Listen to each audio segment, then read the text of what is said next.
Welcome to Russian History Retold, Episode 245, The Romanov Children, Part 1. Moving away from the Russo-Turkish Wars, I wanted to cover a topic that I had never touched on during the past 12 years on this platform, and that is, it's about the children of the last Russian Tsar, Nicholas II. My sources for today's episode are The Romanovs, The Final Chapter by Robert Massey, The Romanovs, Ruling Russia 1613 to 1917 by Lindsay Hughes, and finally, The Romanov Sisters, The Lost Lives of the Daughters of Nicholas and Alexandra by Helen Rappaport. Nicholas and Alexandra Romanov, the Tsar and Tsarina of Russia, would have 5 children.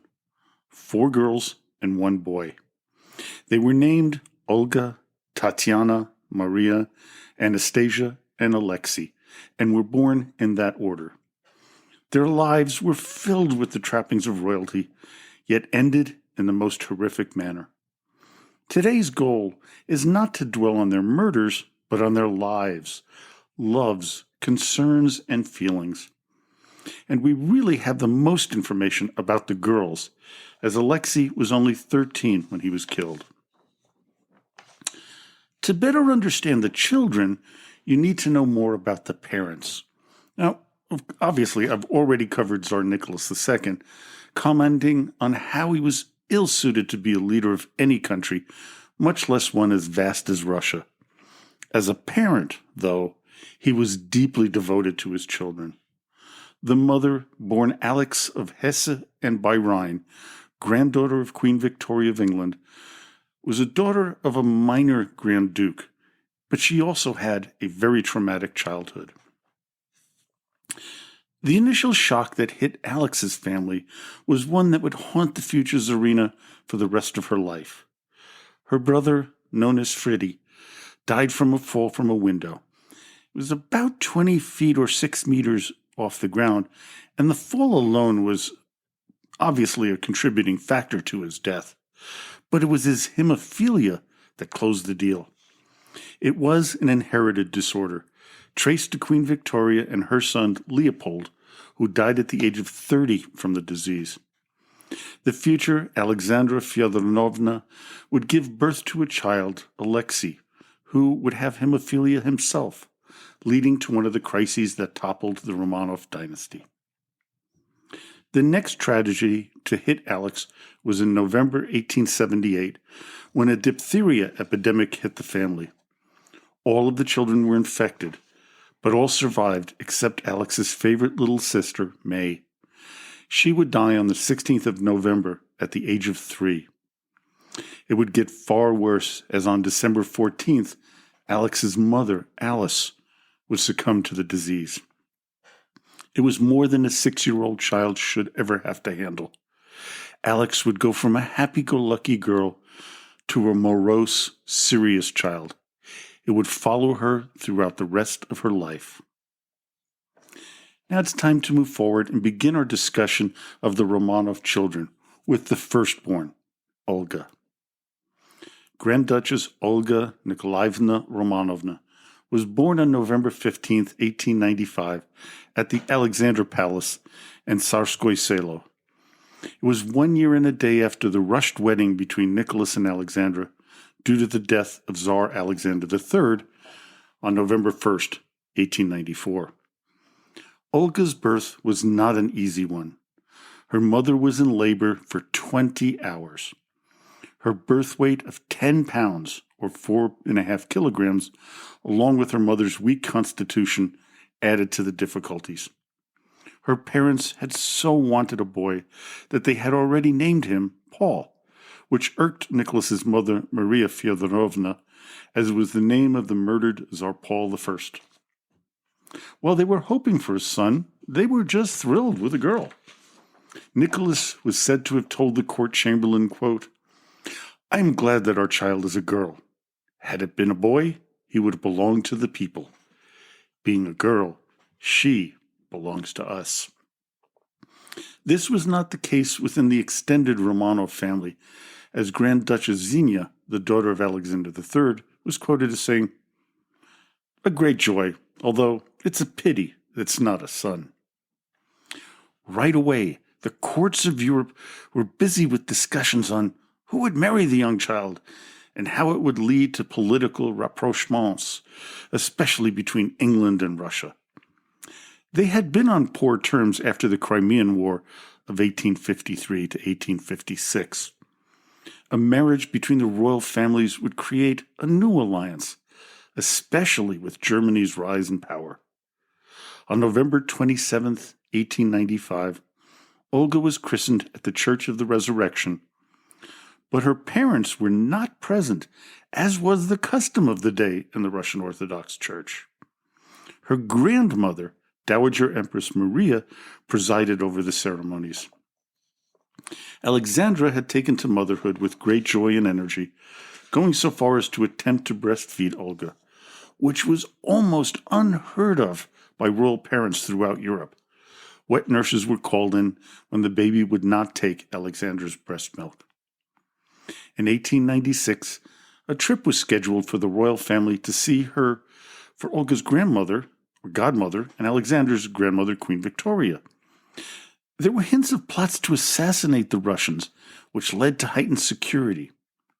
So instead of meeting the Queen in London, they went to Scotland instead, staying at Balmoral Castle. The media scrutiny and the public's desire to know more about the royal couple and their daughter Olga were to follow all of Tsar and Tsarina's daughters. As author Helen Rappaport said in her book, The Romanov Sisters, quote, "They were the Princess Dianas of the day, perhaps the most photographed and talked about young royals of the early 20th century." Traveling through France next, it became apparent that something was up with Alexandra. She was pregnant yet again. This time, she was laid up in bed for 7 weeks after the royal family returned from Darmstadt to their palace at Tsarskoye Selo. On June 10th, 1897, a second child was born, a girl named Tatiana.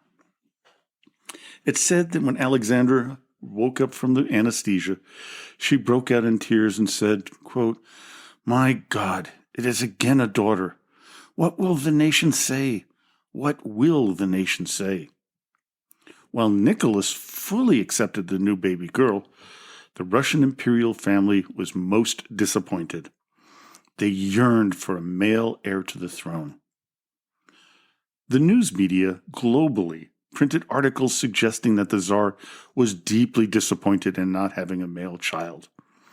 So instead of publicly appearing and denying the allegations, the royal couple decided to isolate themselves from public view. It would not affect the Tsar's popularity at the time, but it would deepen the dislike of the Tsarina. This would continue in a downward spiral as the years went by. As Olga grew up, she would become entirely conversant in both Russian and, in a surprise to me, in English. Both Olga and Tatiana were the talk of the town as they grew up. Olga was considered temperamental and moody, while Tatiana was by many accounts the most beautiful and most unassuming. She disliked using her title of Grand Duchess, preferring people call her by her name, Tatiana Nikolaevna. In my research, I found out that Nicholas wanted to call his first two girls Olga and Tatiana because of the two sisters in the Alexander Pushkin story Eugene Onegin. This rumor comes from the grandson of Nicholas I, Grand Duke Konstantin Konstantinovich. He wrote in his diary in 1897 about this. Olga and Tatiana would become almost inseparable. They were known as the big pair. While they had all the riches that come with being children of the rulers of the world's largest empire, they led a somewhat austere life in some respects. All of the Romanov children slept on a hard, army-like cot without a pillow and made to take cold baths every morning. This sounds a bit rough, but this is not surprising considering Nicholas's father Alexander III ran his household like a military operation. Still, let's not fool ourselves. The children of the Tsar had a far, far better life than the average Russian, even many in the upper classes. Much of the austerity that the royal couple put their children through was unknown to the general populace. What they mostly saw was the grandiose pomp and circumstance revolving around the family. On June 26, 1899, Nicholas II and Alexandra welcomed a third child into their family, a girl named Maria, named after her grandmother, the Dowager Empress. Speaking of whom, she was starting to get very unhappy with her daughter-in-law keeping out of the public limelight. Maria Fedorovna believed that, as Rappaport writes, quote, "An empress should be visible, performing her ceremonial duties. But Alexandra stubbornly refused to put herself or her children on show. Although she genuinely wished to play an active role in philanthropic work, as her mother, Alice, had done." The pressure to have a boy was increasing by the day. The girls, there were too many of them without a male heir, which started producing lots of advice from all sorts of sources. One was that, based on a Russian popular belief, that Nicholas should lie on the right side of his bed and the wife on the left side to create a greater chance of producing a boy. A Dr. Leopold Schenk, an Austrian embryologist, author of the book The Determination of Sex, became an advisor to the Empress. He would recommend that Alexandra eat more meat, as males had more blood corpuscles than females. In October of 1900, Nicholas discovered that Alexandra was pregnant once again. Unfortunately, he would come down with a case of the flu, which at the time was life-threatening. Now, if you remember, Tsar Paul I had proclaimed that only a male child could succeed to the Russia's throne. Nicholas, feeling very ill, asked that a decree be written up, making Olga the heir if he were to die, instead of giving the crown to his brother Michael. Now, this question came up on Facebook just this past week, and I was reluctant to answer it there until I recorded this episode, because the questioner, one of the Facebook fans, asked, what if Nicholas had, gone off and decided that the ruling by Tsar Paul was null and void, and he had made one of his children the heir? Well, he did want to, and he could have, because he had the ultimate power.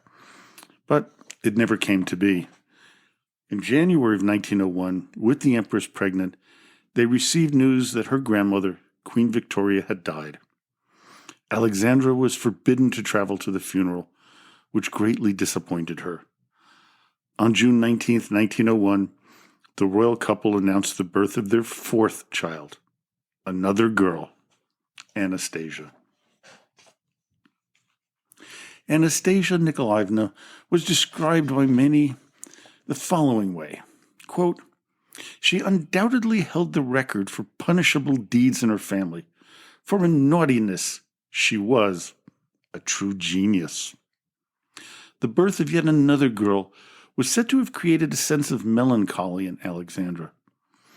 Desperate to find a way to bear Nicholas a boy, the Tsarina began to search for alternatives, and they would come out of the woodwork. The first was a faith healer and mystic named Maitre Philippe. Many within the Russian aristocracy at the time became enamored of the occult, mysticism, and other supernatural phenomena. This would be the circumstances that would allow the so-called starets, Grigory Rasputin, to infiltrate the Romanov family years later. Rumors circulated that the lack of a male heir was God's punishment on Nicholas for the Kodinka tragedy of 1896, where thousands of people had been trampled to death during his coronation ceremony. The daughters, though, were not the targets of scorn. They were considered treasures of Russia throughout the world. The mystic Philippe went home to France, but not before he told Nicholas and Alexandra to ask for the intercession of Saint Seraphim of Sarov if they wanted to have a son. The problem was there was no Saint Seraphim at the time. After having a search done, they discovered a story about a monk at the Divevo monastery at Sarov. The Russian Orthodox Metropolitan of Moscow was pretty much forced to make the late monk Seraphim a saint. According to Elizaveta Narishkina, a Russian nobleman, court official, and memorist to Tsarina Alexandra, the Tsarina pushed hardest for the ceremony to happen. In early 1904, it was apparent that Alexandra was pregnant once again. On August 12th, an 11.5-pound boy was born. A 301-gun salute was blasted from the Peter and Paul Fortress in St. Petersburg to announce the birth of an heir to the Russian throne. This was as opposed to a 101-gun salute for the birth of his 4 sisters. The boy was named Alexei after the second Romanov Tsar, Alexei I, Peter the Great's father. Nicholas was infuriated with his ancestor, who ruled Russia between 1645 to 1676. He wasn't angered, but he was more infatuated with him. He felt that pious Alexei was the kind of ruler he wanted to be. In Nicholas's mind, it was also an affirmation of his divine right to rule the Russian Empire. Immediately, the Tsar revoked Grand Duke Mikhail's succession, something the younger brother of Nicholas had coveted. From now on, in accordance with the fundamental laws of the empire, the imperial title of heir Tsarevich and all the rights pertaining to it belong to our son Alexei. One has to wonder, as I have many times in the past, if Tsar Paul had not put into irrevocable law that the only heir to the throne would be the firstborn son, would it have changed history and allowed Nicholas to remain a Tsar in some different role? Had there not been this pressure to birth what would become a very sickly boy, would the Romanov family been viewed differently? Alas, it may be a topic for a future podcast episode. So, and also another answer to the listener who posted on Facebook, Tsar Paul's rule was supposedly an irrevocable law, that it could never be changed. But we have to understand that the Tsar had supreme power, and if he wanted to revoke an irrevocable law, he likely would have had the opportunity to do so. Now, I'd like to divert to a different subject now that all of the children have been, and that is their bedrooms. They've been born. So it starts with a description from the 1934 book, and it's also 16 years after their murder. Helen Rappaport writes, quote, 2 flights of stone steps led up to the now deserted children's apartments, where once again the adored Alexei's large playroom dominated, full of wooden and mechanical toys, a music box that played them Marseillaise, picture books, boxes of bricks, board games, and his favorite ranks of toy-led soldiers. She further goes on to write, and this is based on what the communists at the time, the Bolsheviks, had represented about what they found in 1934. Rappaport says, quote, the Tsarevich's adjacent personal bathroom often made visitors gasp in sympathy. It was full of beastly surgical instruments, the calipers and other encasements for the legs, arms, and body made of canvas and leather that had been used to support him when his attacks of bleeding had left him temporarily disabled. And this is 1934. The communists were now in full control, and they used this as propaganda. But the people, when they saw this, were aghast. They didn't know that the boy was in such bad shape. Now, when describing the girls' living quarters, Rappaport wrote the following. Their light and spacious bedrooms were furnished with simple ivory-painted and polished lemonwood furniture and English chintz fabric curtains. A stenciled frieze of pink roses and bronze butterflies above pink-colored wallpaper had been chosen by the youngest sisters, Maria and Anastasia. For Olga and Tatiana, the frieze was flowers and brown dragonflies. On the girls' matching dressing tables, there was a scattering of boxes, jewelry cases, manicure sets, combs and brushes, just as they had left them. Alexei's birth was the most talked about royal birth in more than a century. The Russian Empire was still considered a major power, although that would change in a year. The Russo-Japanese War of 1904 to 1905 would prove disastrous to their reputation. Add to that the Russian Revolution of 1905, which was precipitated by the Bloody Sunday Massacre earlier in the year, that made all that glamour dissipate. The real issue that became apparent early on in Alexei's life was that he did inherit the bleeding disease, hemophilia. Alexandra was distraught when it showed up with his bleeding through the umbilical cord after it was cut 2 days after it was still bleeding. As Rappaport reported, weeping bitter tears, Alexandra had taken Maria's hand. "If only you knew how fervently I have prayed to God to protect my son from our inherited curse," she told her, already only too aware that the blight of hemophilia had indeed descended on them. While the immediate family knew of the diagnosis, it was to be kept from the Russian people. The life expectancy of a child in the early 1900s was only 13 years. If this was known, the revolution of 1917 might have come a lot earlier. Not from the Bolsheviks, though, but from the extended Romanov family. Alexandra became more and more withdrawn, which did nothing for her public image. On top of that, the life of the 4 Romanov sisters became more closely controlled. Again, the rules laid down by Tsar Paul I would put more and more pressure on the royal family. The world actually noticed this increased isolation. The Washington Post wrote an article entitled "Children Without a Smile," along with photographs of them from the official album. They noted how they lived almost like prisoners, although prisoners within a palace.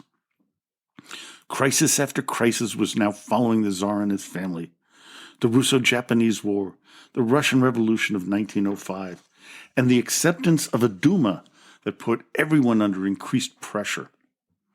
In 1906, Prime Minister Stolypin missed being assassinated when a massive bomb exploded at his dacha. 2 of his children were severely injured. His oldest, Natalia, was on the edge of life and death when a 37-year-old Starnik, Grigory Rasputin, would make his presence felt. Natalia strangely improved almost immediately after his visit, which brought him to the attention of the extended family of the Romanovs. In mid-October 1906, Rasputin was to meet the royal family and children. This was to be the first meeting, but another one would take a while longer to occur. The girls were now growing up and were to be groomed to become future wives of other royal families within Europe. Tutors were brought in to help the girls get ready for their upcoming roles. The older girls, Olga and Tatiana, were now known as the big pair, while Maria and Anastasia were called the little pair. Each pair would share a room. Over the coming years, their lives would take on more serious roles as things in Russia were becoming more and more unstable. It would become even more complicated when the country entered World War I in 1914. But that is a story to be told next time. Well, I hope you enjoyed today's episode.